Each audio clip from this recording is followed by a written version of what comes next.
everyone. Up next on the content agenda, we are joined by Alex Ryan, marketing expert. So please give him a round of applause. Hi everyone, how's everyone doing? Nice to see you all, thanks for coming along. Get my water ready, I'll definitely need it. My name is Alex Ryan. I'm a marketer, strategist consultant. I own the agency Marketing 101. Spring Fair, I came along and did an hour on how to set up and run your own podcast. So quite niche and specific. So this time around I've been invited back to do a couple of things. First of all, a little bit more varied marketing tips for you. I deliver quite a lot of educational sections a couple of times a month. So what I've done is I've boiled down the stuff that was kind of best received. A lot of marketing sessions are kind of quite broad and theoretical. And I really like to dial into specific things that will make a real difference to your everyday marketing. So hopefully you'll get some light bulb moments from that. We're going to cover social media, AI and email marketing. And then after that, we're running a little bit behind some of the last 15 or 20 minutes. The idea is I've been asked to do a bit of a workshop with anyone in the audience that is brave enough to give us a little marketing issue they've got, a barrier or an idea that they want a product to launch or something like that, and maybe we can figure out a solution amongst it. If that doesn't happen, I've got another idea. I'll just see if anyone wants to pitch their business to the audience. We're all here to sell, so you can do a little 30-second, 60-second lift pitch and tell everyone what it is that you do. But for now, we'll crack on with some marketing. It's going to look up here quite a lot. That's what I've just said. So we're going to dive straight into social media. Everyone loves it. Everyone needs to be doing it. I've got 3 really good tips here. Basically, these are kind of beating the algorithm tips. Okay, so this is how you're going to get the most from your everyday posts. And they're things that not everyone seems to know about. These tips kind of broadly apply to almost every marketing, social media platform out there. So it doesn't really matter what you're doing, you can use these tips. The first one's a really simple one. I call it post and hide.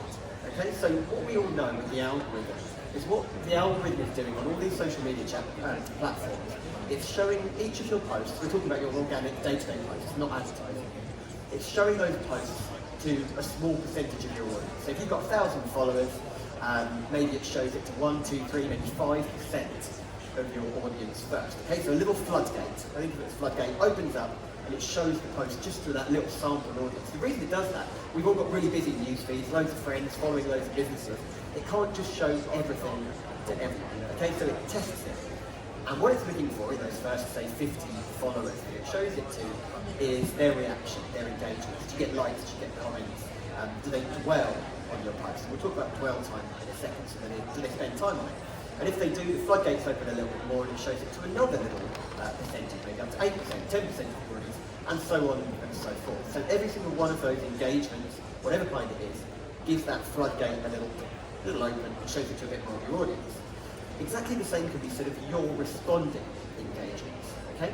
So if you post, and let's say you leave it a day, you post, shut down Facebook or whatever, you don't go back for a day. All these platforms want people to spend time on their platform. They don't want you elsewhere. So if someone comments on your post or hits like, what you're going to do, you're going to get a little push notification on your phone. What's that trying to do? It's trying to draw you back to the platform, right? Check out the notification, respond to the comment, but also you'll get distracted by something on your feed or your notifications and you'll spend more time. That's the goal.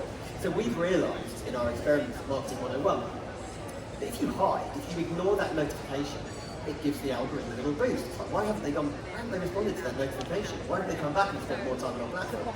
We'll open the floodgates again, show it to a few more people, see if we can get some more notifications so that we have a reason to give them that push notification. So it's as simple as that. Post and hide, and you're automatically going to give yourself that little algorithm boost. The next one is drag out responding to comments. Okay, so it's really tempting. You post something, you get 5 comments. Nice, wouldn't it, if you could all get 5 comments on every post. If you go back half hour later and respond to all 5 comments, great. You get a little floodgate boost. It opens, it shows it to another percentage of your audience. But if you just respond to one of those posts, one of those comments, you still get the boost. The floodgate's still open, and then they close again, show it to a new section of the audience. Go back a few hours later or a day later, respond to another comment, just drag it out, and this works so well. So this is what this looks at. This is the amount of eyes on your post. Every engagement opens the floodgates. But if you respond to all 5 comments at the same time, It's just one open overflow. So drag it out, take your time, and honestly, this is what stops your posts from disappearing. You post, people comment, you reply, a day later it's disappeared. Impressions gone, engagement's gone, no one sees it ever again. Milk it, eke it out over a number of days, maybe like this, it's probably a bit extreme, but you got 5 comments, day 1, respond to one, day 2, respond to one. Chuck in a like on someone's comment here and there, but just drag it all out, and you really, honestly, it's amazing. 4 or 5 times more impressions that you'll get, and people will still be responding to your post a week later. It stays on people's feed. Great top tip. Okay, dwell time. So again, we know these platforms love you spending time on their platform. They also love people spending time on your posts. Okay, so a real indicator of is it a good post or not, which is what the algorithm is trying to figure out. How long they spend on your post. Dwell time is a real key indicator. So there's two things in particular we can do to increase dwell time on a post. It's really obvious when you think about it. Here's a post of mine, a networking event, just reviewing, lots of copy. So if you just write a single sentence, you're not going to get that see more button. I have to be careful with this bottom, quite wide rimmed, chuck it over myself a lot. So that see more button, someone presses it, that's an engagement straight away. Algorithm boost, floodgates open. They spend more time. It doesn't have to be an essay, 2, 3 paragraphs, or even just one decent sized paragraph or one with a few bullet points. They're going to spend time reading it, more dwell time. That's a boost in the algorithm as well. And then down here, do 5 or more images. That's going to give you this little +1, +2, +3. So when you leave the autumn fair today and you do your post, 5 or more images, and you're going to get this plus button. People click it to see the rest of the images. That's an engagement. Okay, it's as good as a like. It's an engagement, and then they're going to be swiping through each of those photos. Engagement. Every single swipe is a click. It's an engagement. And then this one on the right here. This is a networking event I'm involved in running. And what we did, obviously, lots of copy. This is a Facebook post, by the way. Left is LinkedIn, right is Facebook. This is a Facebook post. The first 4 images, we made them all quite samey. It's information about the event, what's going on, where it is, the sponsor. And down the bottom, lovely picture of the breakfast that you're going to get when you get there. And 5 more images. That's going to be really encouraging to try and get people to click, engagement, swipe through the photos, engagement, and spend longer with your post. So increase the dwell time, and you'll receive all those benefits of the increased algorithm. It's going to maximise every single post. People think I post every day of the week. I post probably once a week on each platform, but I milk it out. I make sure it's a decent post, decent length, lots of dwell time, and the people see my posts constantly. Great. Okay, right, so this is a question I get asked a lot. Everyone wants to know what the best time to post is. This is just for Instagram, but you can use the data for Facebook as well. So it's a useful little trick. Go to your Instagram app on your phone, click on the burger bar at the top, it's going to take you to your settings, click on Insights, pause for photos. And then inside the insights, you're going to see an overview of your insights. Really useful. But what some people don't realise is wherever there's a little arrow on the right, you can click. Okay? So we're going to click on total followers, and it's going to take us through to this page. Deeper insights. Scroll to the bottom, and you've got this wonderful thing here. Most active times. This is specific to your audience, not just general Instagram followers, but your followers. We're on Thursday and hours, so you can click over to days to see what days of the week they're posting on, and then you can see what hours within each of those days. So right here we can see these are blocks of 3 hours. So 12 AM to 6 AM, obviously very low activity, but if I want to have the most successful post, show it to the most people on a Thursday, we're going to post between 6 PM and 9 PM, because that's when everyone's on Instagram. And as I said, that is unique to your audience. It's a really useful thing. Cool, useful nugget. We're going to talk about AI. Who's using ChatGPT on it? Be honest. Yeah. Okay, a decent amount of people. If not, why not? It is not the devil. It started a bit strong, a bit scary, but it's getting there. It's becoming incredibly useful. And I'm going to just give you a few tips, some beginner tips, and then just an amazing, mind-blowing change to rethinking in Android that you will 100% all want to use. I'm super excited about this. So first of all, ChatGPT is a conversation. Think about it like a chatbot on a website, but it's intelligent. Okay, so you've got your historic conversations down the left, and then you've got your new conversation in the middle. That conversation doesn't remember anything about your historic conversations, but remembers everything from this conversation. So it's not one question, one answer. It's all about what you put in. The more you put in, the more you're going to get out. So including extensive detail and background about your business first is going to give you much better answers as you start to actually interrogate ChatGPT and ask for some answers or some ideas. And including examples as well of the kind of thing you're looking for, which I'll talk about in a second. So this is, I did a bit of prep. I was meeting an adventure photographer for a sales meeting who was interested in some marketing. So I thought I'll use ChatGPT, I'm going to learn everything about his industry. I started really basic. What kind of marketing activities would help grow a personal brand for an adventure photographer? And this is just my prompt, by the way. I haven't copy and pasted ChatGPT. It's not interesting, no answers. My first prompt wasn't good enough, clearly. It didn't give ChatGPT enough information. So I asked again, more information and examples. I'm a well-known adventure photographer. I already have a strong social media following, a good network, and a great reputation. What kind of activities could I undertake to sell more of my adventure photography services?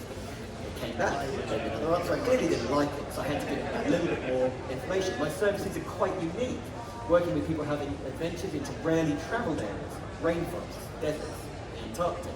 I do not offer holiday photography, it's adventure holiday, a specific kind of adventure I would undertake. By this point I was asking about Facebook campaigns. Added that extra information and finally understood what I was doing, and I was able to ask a much more pertinent question. So list the unique struggles of people like me. I always do it first person, and I'm talking to ChatGPT rather than my client is this or my potential client. Just do it first person, it's me being conversation. List all the unique difficulties in marketing business like mine. Okay, so throw as much information as you want. Copy and paste your about page. Right, you spend all that time writing about your business. Copy and paste it into ChatGPT, then start asking it questions. Lots of people use it for copywriting. Again, copy and paste. If you've got a tone of voice or a brand voice document, copy and paste it in. Mission, vision, values, copy and paste it in. All that information. You can be prescriptive with the output. I want a 750-word blog. I want a 5-minute news article. And this is a useful command as well, reduce by or increase by. So if you've written something, say you're writing web copy and you want it to fit your image, so it doesn't, you haven't got too much copy to your image, just go in, I love your answer, but please reduce it by 10%, get it to the right size. Really, really clever, and it's going to do it grammatically correctly, it's not just going to chop off the last 10%. This is my favourite ChatGPT word, exhaustive, and I don't think enough people are using it. Lots of people use ChatGPT for ideation. Okay, so give me 10 ideas for a blog, 10 ideas for social media posts, write me a business plan with steps to launch my new idea or a marketing strategy for this particular product. You stick the word exhaustive in there, that's when you start to get the best out of ChatGPT, because it understands exhaustive and it's a computer, it has to obey your command. So I used this for a client who runs a Greek restaurant down in Brighton. And they open for lunch, they open at dinner, and they're closed in between, they're closed in the morning, they're closed late at night. And we wanted to try and find some ways of monetizing that downtime, right, when they were closed. So I asked ChatGPT, copy and pasted their about page of the website, brand voice, all the work we've done, copy and pasted it, and then asked for an exhaustive list of ways for monetizing outside opening. It was incredible. Maybe came up with 50 different ideas and actually came up with things that were unique. Right? So the first ones were really obvious ideas, the first dozen or so. But it got into things like, why don't you hold a Greek literature book club, at 11, serve Greek coffee, monetize it by selling tickets, Greek coffee, tapas, meze, those kind of things. And that's how good it got, because you asked it to be exhaustive, outside the box, it had to do that to get to exhaustive list. So use that word exhaustive when you're asking for ideation. You're going to read a lot more. That's when you find the gold with ChatGPT. A really cool thing is to ask ChatGPT what it can do for you. Okay? So sometimes we get stuck. We don't all understand the limitations or non-limitations of ChatGPT. So you can say something like, this is for the adventure photographer again. Write a prompt for me. I want you to do a competitor analysis. I'd like real detail, names of competitors, what they do to be successful, what kind of following they have, and anything else you think might be useful to have a competitor analysis. I didn't even need to describe the competitor analysis I want. I said, what do you think I should do? And it wrote me this. Your report should include names of competitors, overview, what they're doing to be successful, marketing strategies, pricing strategies, other customer service conditions, information on social media, any unique features or services that set them apart from competitors, their strengths and weaknesses. The last two are basically SWOT analysis. It suggested that. I copy and pasted that in. That's all I did. Copy and paste and asked it to do exactly what it had suggested I asked it asks me to ask it. Simple as that. And it's pulled out this amazing 3 competitors, 2 3-page reports on each one, really in depth. It found out what they were charging for their services, a full SWOT analysis, everything I needed to know about. I went to that sales meeting about as prepared as anyone could ever be. I knew his industry and his competitors better than me. I didn't get the job, I didn't have the cash. These things happening. So the final thing I want to tell you about ChatGPT, this is gold. They've recently added a new function where you can upload an Excel or a CSV file, right, and ask it questions about that CSV file. It's incredible. And I'll give you some examples in a second. And I've blocked these out for GDPR, but this is just the top row of a 600-row document. Customers for a fishmonger client, online fishmonger. So we've got name, username, last active date, sign up date, email address, how many orders, total spend, average order value, country, city, and then region, county. Right. So I uploaded that to ChatGPT. You do need to turn on this function. It's really simple. Go to ChatGPT, go to settings, go to beta, it's experimental, and turn on code interpreter. And what that gives you is this little button here, where normally you would just write the message. You've now got a plus button. You can add files and ask it to analyze it. It is incredible. So I said, create a pie chart. Really simple one to start off with. Create a pie chart showing me the location of my customers. It pushed back and said, you've got a lot of locations, that's going to be a busy pie chart. Can I suggest, ChatGPT, can I suggest you do it by city, just the top 10, and then all the rest go into an other segment? I was like, okay, yeah, do it. It made me a pie chart. Anyone in marketing here, you know how long it takes to interrogate data, write your formulas, create it, make it, get it formulated right, pick the colours. It just did this. It just did it. This was a 2-minute, maybe 1-minute conversation. Create a pie chart of my top cities. I then spotted it had Brighton twice, Brighton in capitals and Brighton in standard case. So I just said, please try again and combine Brighton and Brighton. Not only did it do that, I understood a bigger message and said, certainly, I'll normalise all the city names to consider to consistent casing and then combine. And then I got my perfect chart. Brighton home, 50% of our business, other 20%. So really, really useful. So you can imagine the use cases for businesses like this. I'm assuming most of you are either in supply or retail. Upload your customer lists, segment them for email marketing. So you can do things like, what's my top 10% of customers? We're going to send them personalised emails. The other 90% we're going to mass market to. When have they been shopping? Old customers versus new customers, we're going to send them different email marketing campaigns. Top customers, call them. So top 10%, just call them. If they're your buyers and you're a supplier, those are the ones you want to speak to, who are our lapsing customers. This is just one question. Please show me my top 10 customers or top 10%. Create a list. Simple as that. Product lists, I think, is even more exciting. Yeah. Just upload your, download from your website or however you're collecting the sales data. Ask the top sellers. Ask it to flag those products. Flag it, okay? Maybe you stop selling them, or maybe you create a marketing campaign around those flagged products. Show me my top categories, and then ask it to use its intelligence as well. So it's not just good at interrogating the data, it now knows everything you sell. What are the product categories I want to move into? Or have you got any great ideas for additional products based on my top 10% of sellers? Okay? The opportunities are absolutely huge. It's so simple. Turn on the beta option, upload your file, and start asking questions. After that, I said, I did the thing where I pushed back and said, well, I don't know what to ask it. What other questions could I ask you about my fishmonger data that would be useful for marketing purposes? And it came back with its favourite number, 10 different questions that I could ask it. I could have asked it for an exhaustive list. Segmentation, geographical analysis, order analysis, customer activity. How many new versus returning customers do I have? Sign-up trends, email campaigns. What times of the day or weeks are most popular for orders? Maybe you should be sending your emails out on those days where you're already getting most of your orders. I asked that final question. How many new versus returning customers do I have?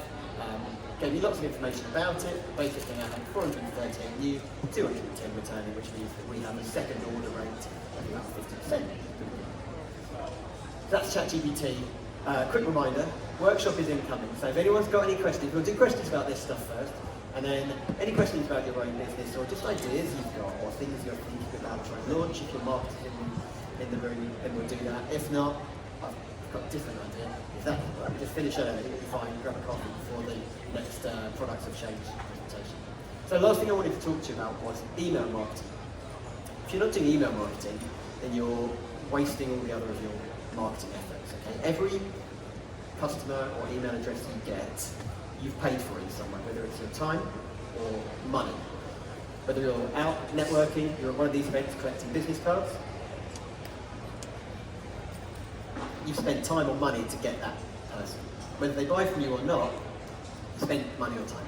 So if you're not then contacting them onwardly and regularly to remind them that you exist, then you've wasted that initial investment, especially if they didn't buy from you. Yeah? So we always say that the 1 out of 100 that shops on your website, that's your pot of gold. The 99 that don't shop, that's the marketing pot of gold.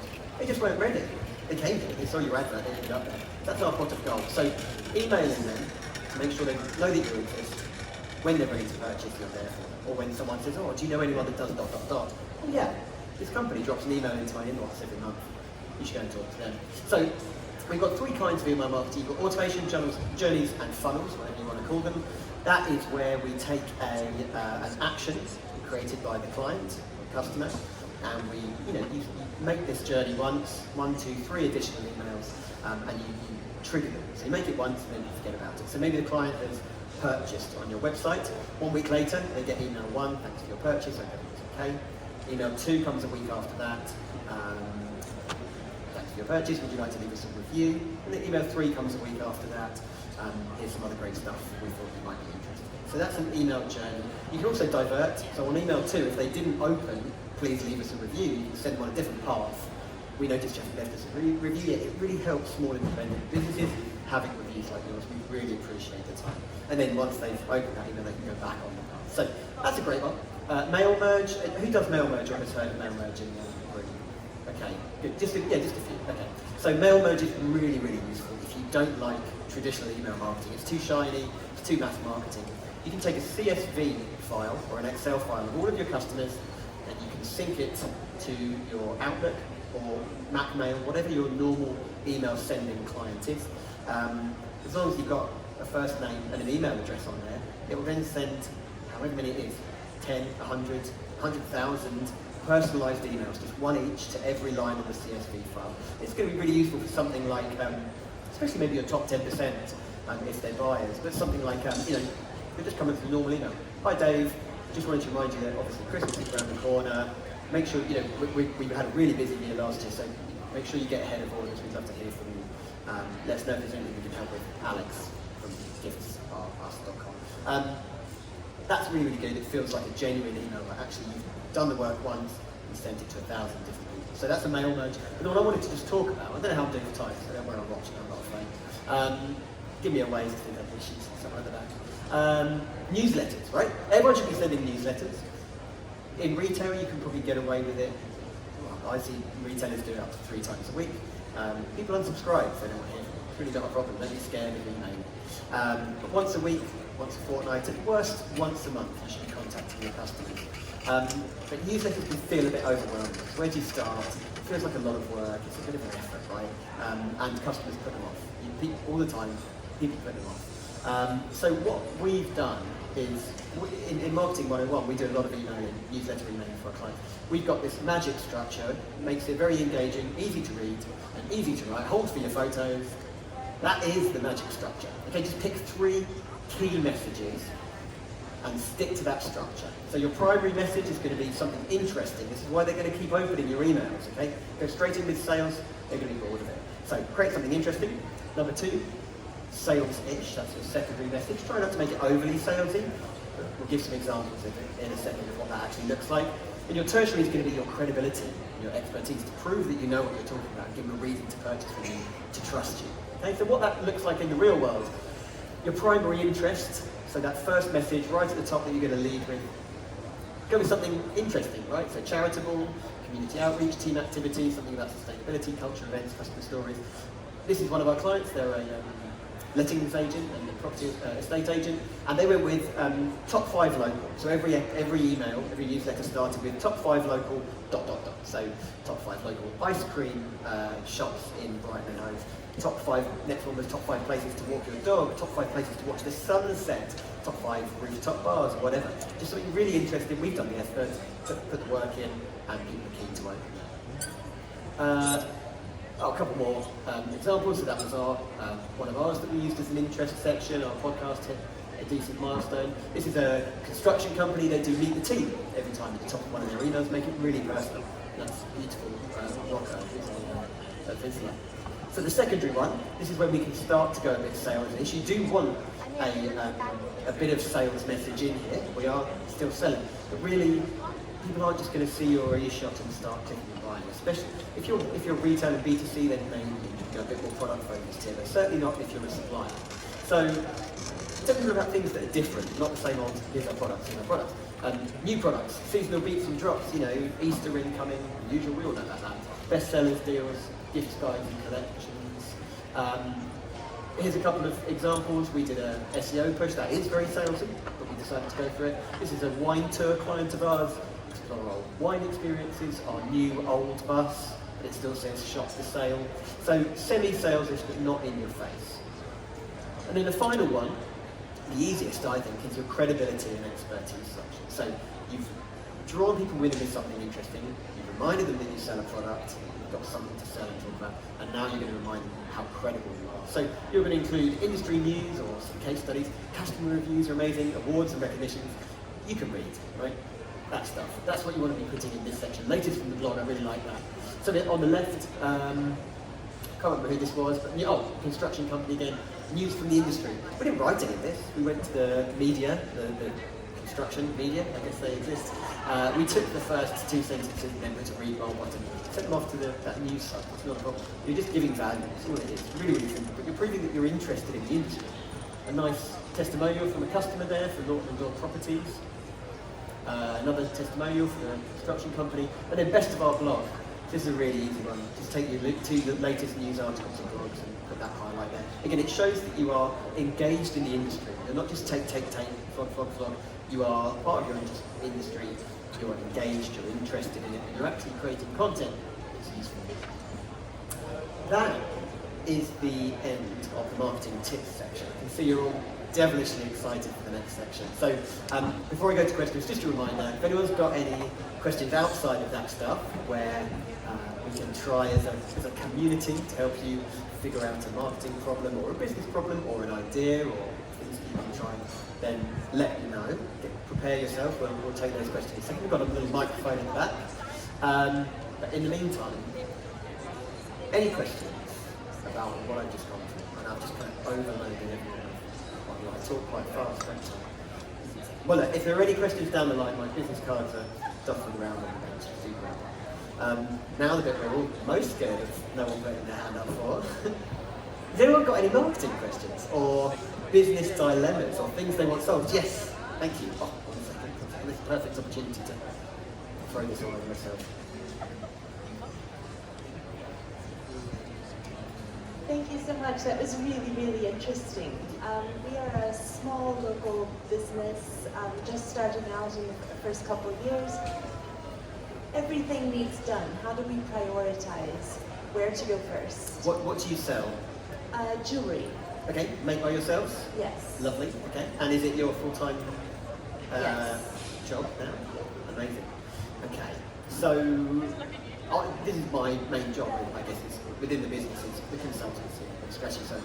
And the thing that I always ask people, the very first question I ask, which often ends up doing me out of a bit of work, if I'm honest, is 2 questions. Where do your customers come from right now? And can you do more of that? So where do your customers come from right now? How have people found you? It's come from Instagram, from the website, and from a small gallery in the city where we live. Okay, amazing. So the gallery you probably can't increase too much more. The web, Instagram. Okay, so absolutely I would be looking at investing in Instagram marketing, more regular posting, all the good stuff, better photography, making use of all the Instagram functionality. So not just posts, but reels, and what was the other one? Reels and stories. Yeah, reels and stories. Collections. Do you do collections on Instagram? Not yet. Cool. So when you make a story, yeah, that's the one, story, on Instagram, they disappear in 24 hours, right? 24 hours later they disappear. If you like it, you can save it to a collection.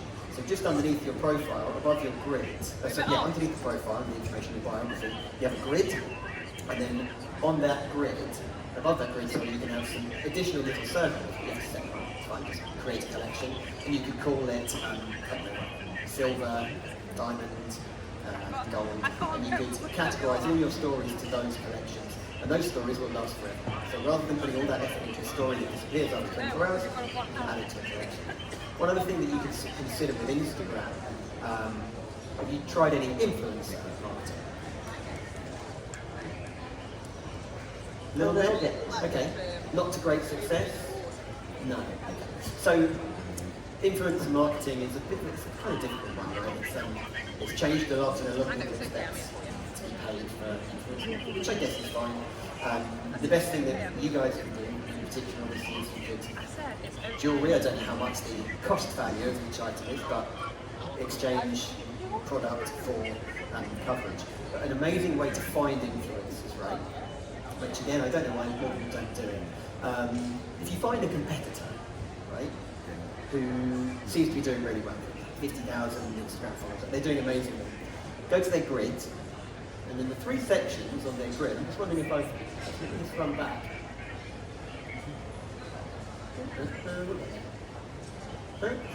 That was the presentation. I'll do it really quickly. Okay, yeah, so just above the pictures here of me, you can see you've got the 3 icons. You've got the grid, you've got the reels, that's the video icon, and then on the right, you've got tagged. Okay, so if you go to a competitor and look at their tagged page, do it on a computer, top tip, you'll see their grid of everything that they've been tagged in. Start to scroll down, and if you hover your mouse over, you'll be able to see how many likes those posts have got. So this isn't the competitor's posts, this is other people, influencers perhaps, posting about their jewellery, and you can see the ones with the most likes. So maybe someone's posted about one of their necklaces and it's got 500, 600, 800 likes, comments and what have you. Whether they know it or not, that person's probably an influencer. You reach out to them and go, oh, I saw your beautiful post with so-and-so's necklace. Would you mind doing a similar post for us? So it takes the graft out of trying to find influencers, just nick them from your competitors. The competitor might not even have engaged that influencer, but it doesn't matter. That influencer is posting about necklaces and they got 600 likes. Send them something, ask for some coverage. You never know. Influencers that don't know they're influencers are the best. You're the first person to go, oh, yeah, can we send you some free stuff? So yeah, I would definitely focus on Instagram, because why not? A bit of budget, 10 quid a day or something. Always do advertising on social media, don't bother with boosting. I say don't bother, you can do a little bit of boosting. The difference between advertising and boosting is basically one thing. With boosting, you post, you've got one post and you put money behind it and you throw it out to your audience. With advertising, what you get to do is you get to create multiple versions of that post, because we're only human, we don't know what's going to work best. So you, same message, check out our new autumn-winter range, you make one with that image, one with this image, one with several images, one with a video. You make some which says learn more, some which say buy now. You make some with emojis in the text, some without. And you run, so 10, 20 adverts with the same budget, 10 quid a day. But Facebook, and therefore Instagram, Meta as a whole, takes away the intelligence out of it. It does that floodgate, shows it to your first 5%, but then it realises which of those 10, 20 adverts is actually the strongest, automatically moves your budget behind that particular one, and flattens out the budget across the rest. And then your job is to turn off the low performing ones. But that's really easy. So advertising always over boosting. That's where I'd start. Focus on the platform that you know is already working. Thank you. No worries. Instagram then, because I've never seen that expressed as a category explicitly. Okay, yeah, so it's exactly, how would you advertise on Instagram? Exactly the same place as Facebook. So Facebook and Instagram fall under Meta. So now you're going to go to meta.business.com. So it's where basically they move the Facebook Business Suite to Meta. Set up an account. Administrative bug. that has affected a lot of businesses on Facebook. So I can't boost any posts just because of a technical issue, and they've never sorted that out. Can I still advertise? I don't know the answer to that question. It depends what has been blocked. Your Facebook page is still live, and you can post to it. Okay, but it says you can't boost. It says you can't boost, or you can't see the boost button. It's greyed out. So I would say first port of call: set up a Meta business account. So it's as simple as set up an account and join your any Facebook pages, your Facebook accounts, and link your Instagram page profile to your Facebook page, obviously business account. So that's the first thing. Join that up. It is a bit complex. YouTube it. They change it every week, right? How you link Facebook and Instagram posts. And then just if you can't advertise within that, it should tell you exactly why. So if you don't know the reason now, you will get better information inside Meta for Business. If you still can't figure it out, flag it. Just flag it and give them a couple of weeks, and they will come back to you. And or call them. You can call Facebook. They're just in Ireland. It's like everyone thinks they're untouchable. You can call them and ask for help. No worries. Thank you. Anybody else? That was a great example. So I can waffle for hours on the tiniest of questions. Anybody else? Okay. None of us. How are we doing for time? Got 20 minutes. I don't know what to do now. Let's do. Have you got another question? Well, okay. Let's come back to your question. In the meantime, we're all here selling. I'd like to offer. If there's no hands for this, then it's home time. Or back to you. Would anyone like to tell everyone else, 30 seconds, 60 seconds, what they do, what their business sells? Come on, you come to a trade show to flog your wares or to buy stuff. Come on, don't all jump at once. Someone's brave. I can see you guys. Are you marketing department? You look like marketers. No? No, you don't want to tell us? You don't want to tell everyone what you sell? Yes, okay, we've got one. Thank you. I talked way too fast during the first one. It's fine. We'll go and grab a coffee.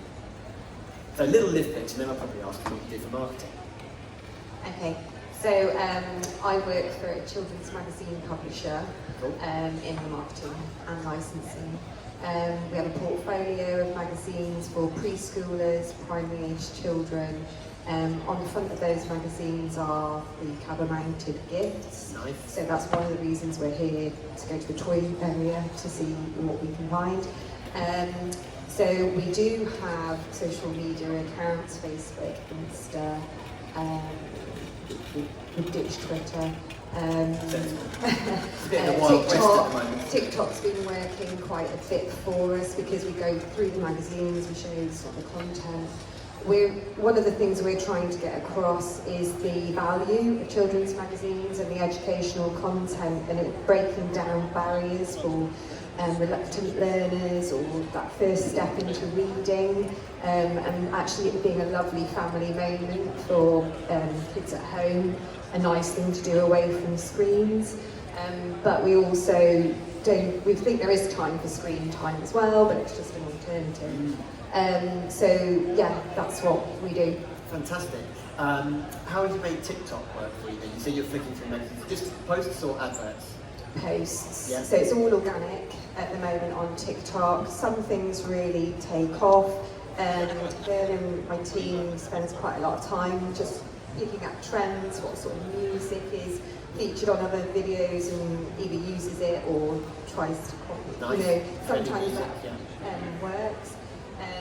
We are moving from boosting to advertising on Meta, and we realised that just wasn't working. It's just a bad way to spend money, really. You need to know that. But we're trying to consolidate everything because trying to make our portfolio work as one rather than having numerous pages for different sort of branded titles, if you like. So, Fantastic. Well, thank you very much for sharing. Any kids' toy manufacturers in the crowd? Naturally here, some connections. Okay. Anybody else? Come on, tell us what you do for a living. Oh, was that a hand at the back? No, just a face scratch. Well, I'll go, just to show you a lift pitch, 30 seconds. I run a marketing agency. We do digital leads, we do sales generation, we do every kind of branding, and kind of every marketing activity out there. We launched in the pandemic. I was head of marketing for Paladine, that often display here, and then retail disappeared for some reason during the pandemic. So I launched a marketing agency instead. We help people with all kinds of things, setting up podcasts and getting PR and everything like that. So that's us, that's marketing 101. Any other lift pitches? Come on, keep it brief. No, okay, I don't want to push anyone, let's come back. Another question. Maybe we skip the workshop section next year. 15 minutes, I'm not going to do 15 minutes. No, this workshop is great. We need all the help we can get. That's great, we could do coffee, we could let the rest of them go. Hey, come on, let's see what we've got. We get good value on the last question. Okay, we are Light and Magic. We're a small jewelry designer in Swansea. What makes us unique is that we take films that play with light in different ways, and we create geometric designs, put them together in ways that create different effects with the light from different angles as you look at it. So it's quite unique. What we're trying to do is expand that and get it out where it's visible. Everyone who sees it says, wow, this is amazing. I've never seen anything like this. If you know, people saw this, you would be too busy to have a life. But getting it out there has been really slow and frustrating. TikTok? I mean, it sounds like video is going to work really well for your products, moving products. I think a really important thing when you're launching a brand or trying to get that exposure, it's not free. You have your gallery, right? But a really important thing for people to remember is that if you're selling online, you're not on a high street. Maybe you are on both. But your shop is your e-commerce store is not on the high street. Okay, so when people open a shop on the high street, they have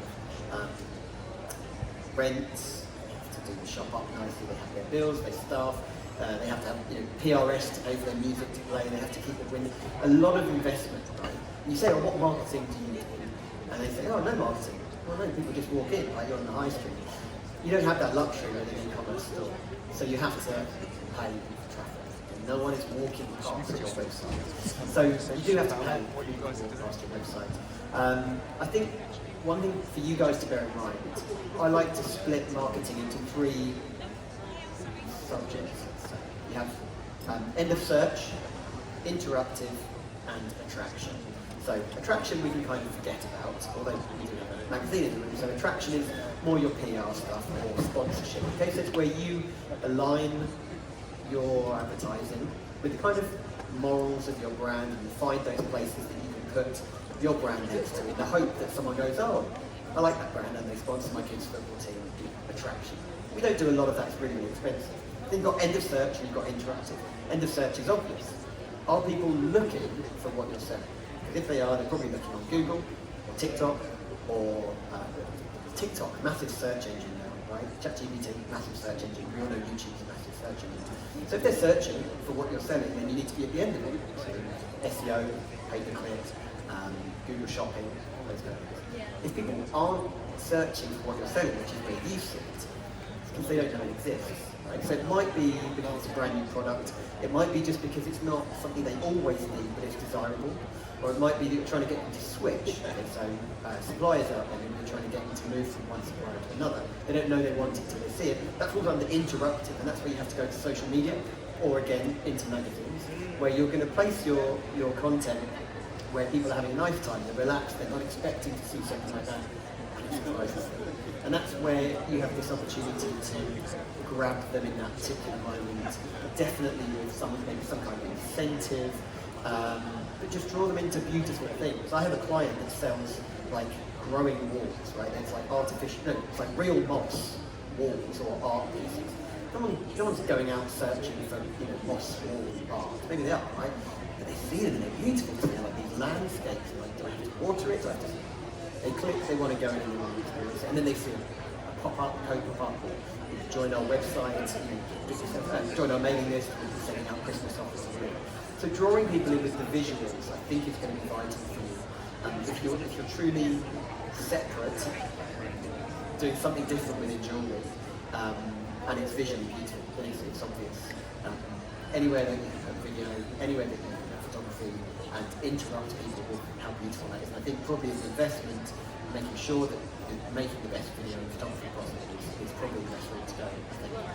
I really appreciate that approach because I find just starting out, we sometimes feel a bit shy about putting ourselves out there. Like, oh, we don't want to email them again, that might annoy them, or just afraid of being too in their face. But drawing them in with what you were just suggesting sounds like a useful.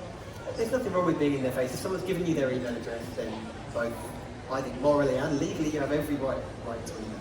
Right? The base of GDPR is, do you have a genuine business reason to contact this person? If you are talking about business and they're giving you an email, then you do. It's not there to stop people emailing anymore. It's there to stop buying lists of 5,000 emails and spam, right? So email them. They've said yes. There's an unsubscribe button. It doesn't matter. And I think people are very, very scared or nervous around emailing. Do they really annoy you that much, emails? I mean, they come in and your inbox is full of you, swipe, and it's gone, and then you crack on with your day. But every single one of those brands, you've been reminded that it exists. And if you're not hitting the unsubscribe button, A, that's your fault, and B, you probably don't want to, right? Like, you're keeping them on your list for a reason. So don't be afraid of email.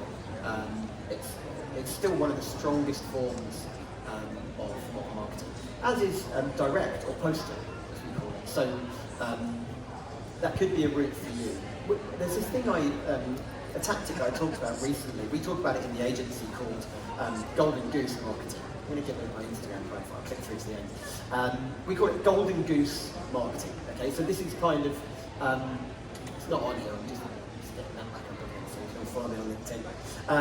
Golden Goose, right, the gift that keeps on giving. So these are for people that continue to give you work. So definitely when you're in supply, these are the kind of people you want. Yes, it's great to have a website and someone comes and buys from you once, but other retailers or stockists that can take your product, right? That's the dream. That's what we're all here for today, to sell to buyers, not to individuals.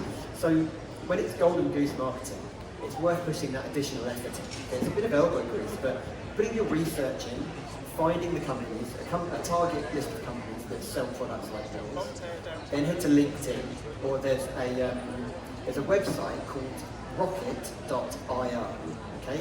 And you can find people's email addresses on that. I don't know how it does it, but you can put Alex Marketing 101 and it will scrape the internet and find any available phone numbers or email addresses for you. You can put, the buyer, whatever their name is, gift buyer at John Lewis, and find their email addresses.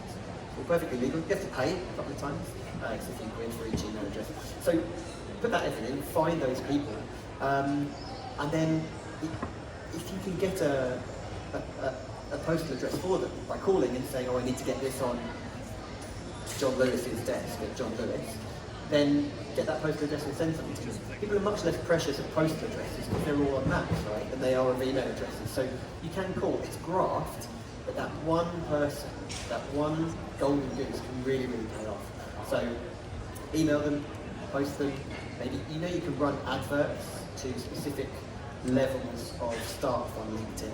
Okay, so LinkedIn, you could run an advert to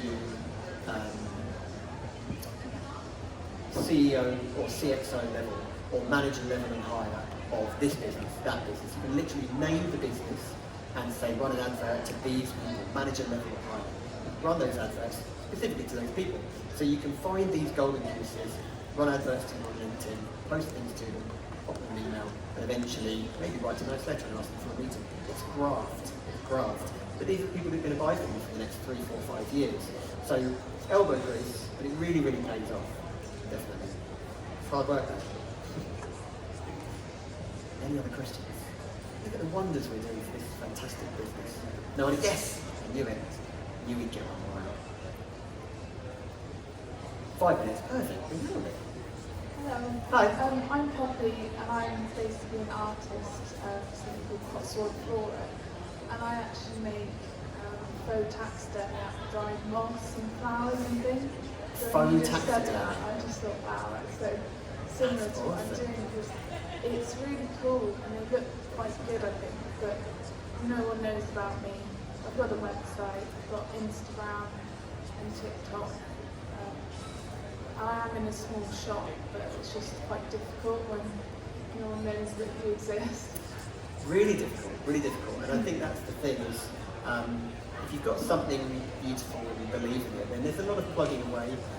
Back to Instagram and TikTok, hashtag research is really, really important. People do follow hashtags.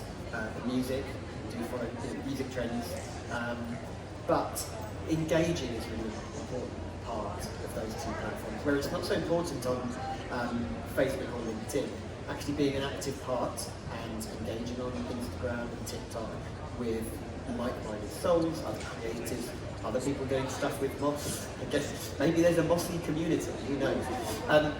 Yeah, but getting in there and engaging, because these algorithms on these platforms are so huge, so intelligent, and they're desperately trying to serve you the best content and your content to the right people. So really demonstrating to them what part of what industry you're in or what club you're in is really, really important.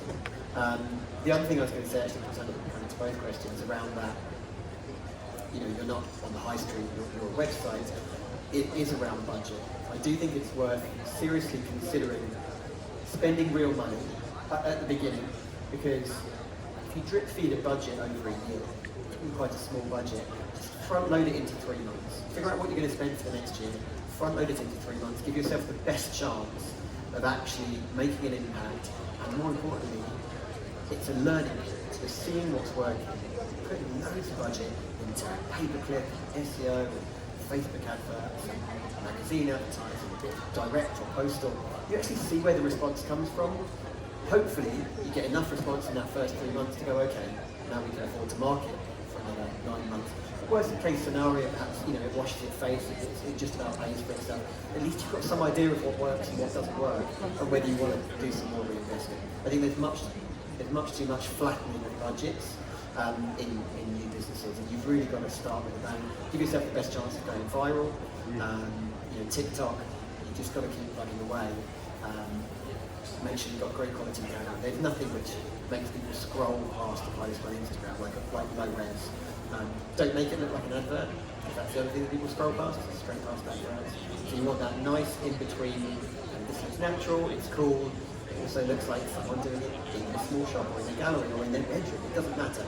You want it to look real, because it is real, but you don't want it to look low res rubbish. So yeah, photography, video, again, all the way, worth investing in. Amazing. I think we've come to the end. Has anybody got any questions? Well, thank you all so much for your time. Really appreciate all of your questions as well. That's where you find me. marketing101.uk. Cards are on some of the benches now, but I'll be hanging around for a little bit afterwards if you have got any questions. You don't want to send a microphone. And I've been asked for you to leave me feedback. Oh, I didn't luxury handbag to leave myself feedback. That's the QR code if you would mind to afterwards. Thank you very much. Enjoy the rest of the show. I've been Alex Ryan. Thank you.